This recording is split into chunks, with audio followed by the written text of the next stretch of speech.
Hey, it's Sam from Sugar Spun Run, and today we are making Rocky Road cookies. All right, if you are looking for a cookie that comes together quickly, has incredible flavor and texture, and does not require any chilling, you are in the right place. As with many of my favorite cookies, today's recipe starts with 1 cup of melted unsalted butter.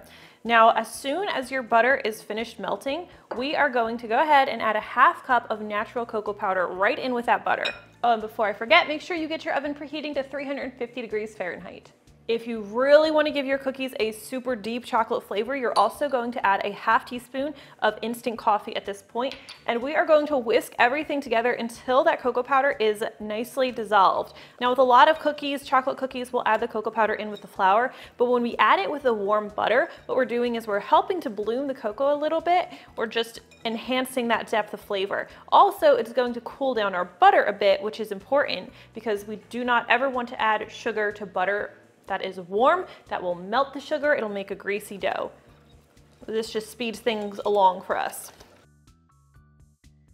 All right, once your cocoa powder and optional instant coffee are dissolved, we are going to make sure we let this sit until it's no longer warm to the touch. It should cool pretty quickly.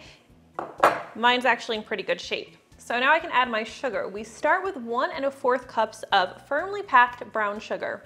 I am using light brown sugar, but you could use a mix of light and dark brown if you'd like. That would be fine. I'm also going to be adding 1/2 cup of granulated sugar. We'll stir all of these ingredients together until the sugar is well combined. This already smells amazing, and we haven't even added the vanilla yet. Okay, next up is our eggs. So for today's recipe, you're going to need 1 egg and 1 large egg yolk. Ideally, these should be room temperature, especially since we're working with melted butter. Cold eggs could end up kind of seizing your cookie dough. It just makes it harder for everything to incorporate properly. So one of the keys to making a really good cookie dough is just making sure your ingredients are all the same temperature. Now, I always crack my eggs in a separate dish, almost always. Add 1. And then to get that egg yolk, we'll just crack our egg. Oh no, that's not how you're supposed to do it. We'll fish that yolk out, but typically what I'll do is I'll crack the egg in half and then I'll pass that yolk back and forth until all of the white has dropped out from it. Save that for my dog, and then we'll add just the yolk. Quick note on why we just use that egg yolk. By just using an additional egg yolk instead of another whole egg, we end up with a more tender, more flavorful cookie. And when we eliminate that extra moisture from the egg white, we also can get away without chilling this dough, which is fantastic. It means we get cookies sooner. We'll add our vanilla extract, which is 1 1/2 teaspoons, and just stir everything together. Okay, our wet ingredients are nicely combined. Slide this out of the way, grab a separate bowl for your dry ingredients. We start with 2 1/4 cups of all-purpose flour. We are going to add a teaspoon of cornstarch, 1 teaspoon of baking powder, 1/2 teaspoon of baking soda, and 3/4 teaspoon of table salt. Go ahead and stir everything together so the ingredients are well combined. You need all of those leavening agents to be well incorporated. Now we'll gradually add this back to our chocolate butter mixture. Another thing I love about this recipe, it can be made completely by hand. There's no need for an electric or a stand mixer. It's just so easy and so good.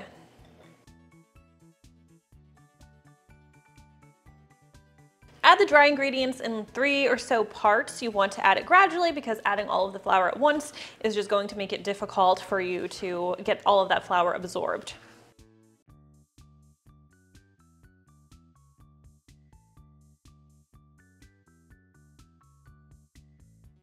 Okay, we have our chocolate base here, but Rocky Road is really all about the add-ins. You will need marshmallows. We'll be using 1 1/2 cups of mini marshmallows. Go ahead and drop those right in.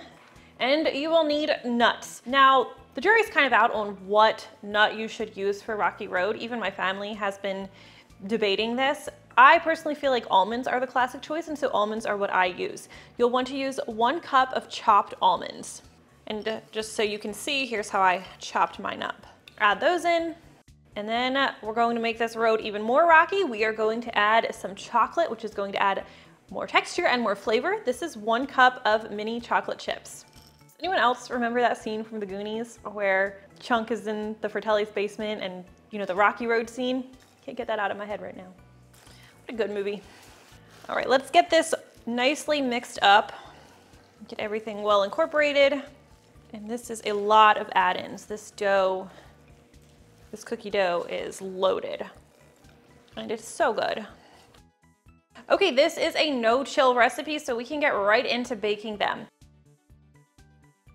I like to scoop the dough into slightly rounded 1.5 tablespoon-sized balls, and then I'll just roll this into a smooth-ish ball between my palms. Now, something I want to note to you, any marshmallow that you see peeking out, when it's cooking, it's going to expand and it'll sort of spill out of the cookie and onto the baking sheet. That's not a big deal. It's going to taste delicious, but your cookies are going to look a little bit wonky. Again, fine, but if you don't like that, just make sure your marshmallow is tucked a little bit more deeply inside the cookie. I'm just gonna do a little patch here. Then, once you've rolled your cookies into a smooth ball, you're going to take another about 1 cup of mini chocolate chips, and I'm going to take the top of the cookie dough and just press it into the mini chocolate chips. This just adds more texture. It's just an added touch that I like with these cookies. Let's do that again. Roll it into a ball. I'll leave some of that marshmallow exposed there just so you can see what I'm talking about and decide for yourself what you want to do. Put that cookie right in there. And we're going to space these cookies at least 2 inches apart on our baking sheet. A lot of marshmallows there, so I'm going to trade out some of that dough. And if you're going to have marshmallow peeking out anywhere, you want it to be the top. Because the bottom, it just kind of spills out and looks funky, extra funky. But hey, the funkiest cookies taste the best. Some kind of fact, I'm sure.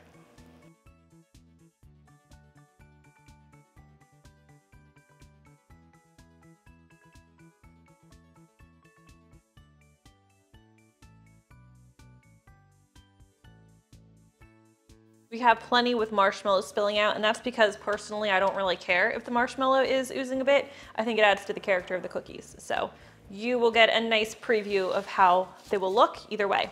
All right, we'll take these over to our 350 Fahrenheit preheated oven. They're going to need to bake for about 8 to 10 minutes. Now, I'm going to give you one more trick in case, again, you want a little bit more uniform looking cookies, which doesn't matter for the taste.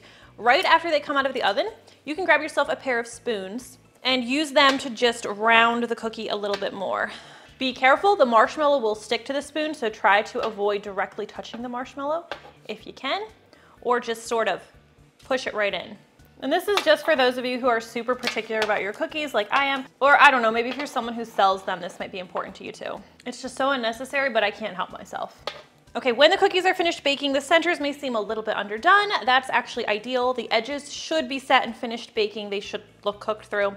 We are going to let the cookies cool completely on the baking sheet where they will finish baking, which will ensure they stay nice and soft even days after they have finished cooling. If they stay around that long, which mine usually don't. One other thing I meant to mention is while these cookies are still warm, you can always add a sprinkle of flaky sea salt to the top. Adds a nice extra touch and depth of flavor. That was my brother-in-law's contribution. He loves them that way, and it really is a great addition, but it's not mandatory. That is how you make these amazing cookies. If you try them, leave me a comment. Let me know what you think. I always love hearing from you. Thank you for watching, and I'll see you next time. Okay, Luke, are you ready to try one? Okay, which one? The bigger one. Cheers with me? Cheers.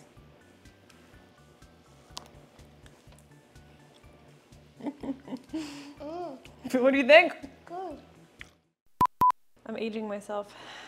If there is a brown sugar clump in your dough, you have to eat it. It's just a law. Here, we'll have Sally on camera too, because she's such an important part of this. She's always here with us. Not required though, or is it, Luke? Yes, is required? No.